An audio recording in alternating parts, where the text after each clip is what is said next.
तो गरीब साइंटिस्ट में आपका स्वागत है। आज हम जानेंगे GSLV मार्क 3 D1 के बारे में और वो कैसे अलग है पहले वाले मार्क 3 से। GSLV की हाइट है करीब 43 मीटर्स। तो आप सोच सकते हैं कितने लंबे, एक एवरेज ह्यूमन 2 मीटर इतना लंबा भी नहीं होता और इतनी हाइट है। उसमें है 3 स्टेजेस। उसमें के जो साइड 2 स्ट्रैप ऑन बूस्टर्स दिख रहे हैं वो सॉलिड स्टेट है। बीच में का जो है वो लिक्विड स्टेट है जो सेकेंड स्टेज है। और सबसे ऊपर का स्टेज है क्रायोजेनिक स्टेज जिसमें लो टेम्परेचर पे फ्लूइड्स यूज होते हैं। इसमें तो लिक्विड ऑक्सीजन और लिक्विड हाइड्रोजन यूज हो रहा है एज अ फ्यूल। तो आप देख ही सकते हो GSLV मार्क 3 पहले वाला और अभी D1 में फर्क है। तो आप देख सकते हो पहले वाले का नोज कोन थोड़ा पॉइंटेड था, पर नए वाले का थोड़ा एक टाइप है, अंडे की तरह थोड़ा शेप है। इस शेप को ओजिव शेप कहता है इसरो, और शायद ही पहली बार ऐसा शेप यूज किया गया है। यही नहीं कि साइड के स्ट्रैप ऑन बूस्टर्स पे भी ये शेप यूज किया है। ये इसलिए किया है ताकि जो नॉइज आती है, अकाउस्टिक नॉइज रॉकेट के अंदर, वो कम हो, जिसके वजह से ये रॉकेट ह्यूमन रेटेड लॉन्च हो चुका है। एज इन फ्यूचर में ये रॉकेट स्पेस में ह्यूमंस को या इंडियंस को भेजने के लिए यूज किया जा सकता है, क्योंकि नॉइज लेवल्स रॉकेट के अंदर बहुत कम है।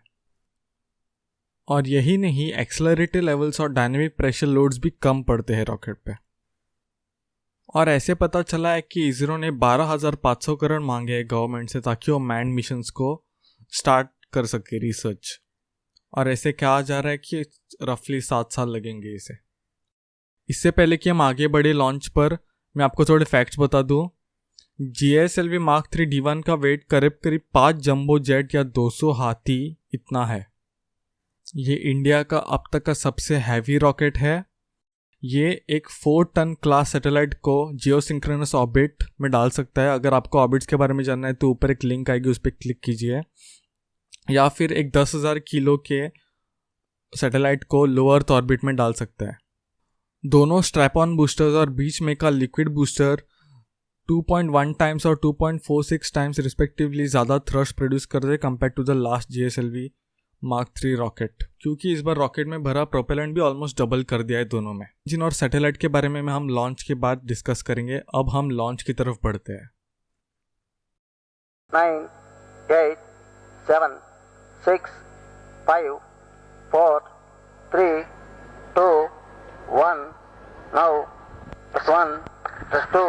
So S-400 ignited 4, and 5, safely cleared 6, the umbilical pedestal. 7, 8, Vehicle is traveling GSLV mark 3 की पहली उड़ान की एक्स-बायो की उड़ान। We can see this the GSLV Mark 3 blazing through the atmosphere. The two solid flames of S-400 motors going through the atmosphere. अवलोकित पथ बिल्कुल अनुमानित पथ से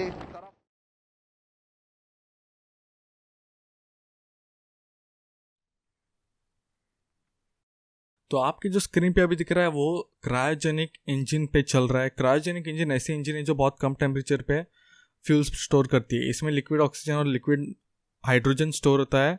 यही इम्प्रूव्ड क्रायोजेनिक इंजन 2.5 टाइम्स ज़्यादा थ्रस्ट प्रोड्यूस करती है ओल्ड वाले क्रायोजेनिक इंजन से ज़्यादा, जिसके वजह से ये दुनिया की most powerful upper stage cryogenic engine बन चुकी है। इसके बाद इंडिया एक ऐसे क्लब में चला जाएगा जिसमें बस 5 ही कंट्रीज है जिन्होंने अपनी क्रायोजेनिक इंजन सक्सेसफुली बनाई है और लॉन्च की है। जो सैटेलाइट लॉन्च हो रहा है वो है GSAT 19, जिसमें इसरो ने ट्रांसपॉन्डर्स नहीं यूज़ किए बल्कि एक नए मेथड इन्वेंट किया है बीम्स नीचे भेजने के, जिसे वो कहते हैं हाई थ्रूपुट सैटेलाइट। ये सैटेलाइट करीब 4 GB पर सेकेंड की बैंडविड्थ एक्स्ट्रा दे पाएगा इंडिया को। इस सैटेलाइट का वेट करीब 3.1 टन है। ये एक सैटेलाइट लॉन्च करना जैसे कि 6 to 7 या 8 ऑलमोस्ट ओल्ड सैटेलाइट्स लॉन्च करने जैसा है।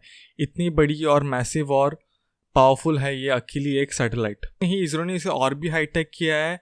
Miniaturised hit pike, fibre optic gyro, mini electronic mechanical system, accelerometer और भी प्रेस्टो, क्योंकि इससे भी ज़्यादा एडवांस सैटेलाइट जो है GSAT 11 वो लॉन्च होने वाली है। उसका वेट करीब 5.5 टन है। वो फ्रेंच के एरियन रॉकेट से लॉन्च होगी, क्योंकि इसरो के पास इतना पावरफुल रॉकेट अब तक है नहीं।